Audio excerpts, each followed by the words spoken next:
Well, the Boston Globe dropped a bombshell last month reporting that House Speaker Bob DeLeo may be under continuing investigation in the 4-year-old probation department scandal.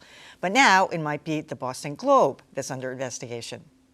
This is the story that has Bob DeLeo seeing red. The House Speaker gave sworn testimony in the 2010 probation probe that was later contradicted by other lawmakers. The Globe quotes the Speaker's testimony at length, even though it's under seal. So, how did the Globe get it? That's what DeLeo wants to know. And this week, the Supreme Judicial Court has called for an official investigation. So far, Boston Globe editor Brian McGrory doesn't sound worried. We're waiting to hear from anybody to see if they have any questions for us. In our view, what we did was our job from the very beginning. But another complaint.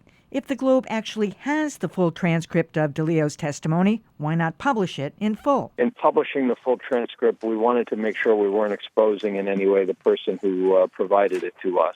Hopefully law enforcement won't compromise the Globe source either. So I'm not quite sure I understand that, because I heard Brian McGrory say that on the air the other day. Why would printing the entire transcript compromise the source any more than pieces of it? I mean, it's pretty obvious who the source was. It sounds like one of those things where you really can't know unless you know what Brian McGrory knows. Yeah. So it's hard to say. You know, what this obviously raises the specter of is that somebody in the court system is going to start leaning on the Globe to find out who provided them with the transcript. That's not going to work. Well, no, but we've seen these standoffs in the past, and that may be what's percolating here. I think they should at least print the section, the full section of that which they excerpted. So they took excerpts from the transcript, publish that full section, so people can see you didn't adjust anything that he said from where you excerpted. That's to me the least that would cause confusion. And keep in mind what Speaker DeLeo is claiming. He's claiming that they distorted his alleged culpability in the quotes they chose to pull from the transcript and the juxtaposition with other things he said. The key passage is where he told the investigator, Paul Ware, that he had no idea what was involved with the funding for the probation department. DeLeo says that full transcript would show that he was referring to the exact line item.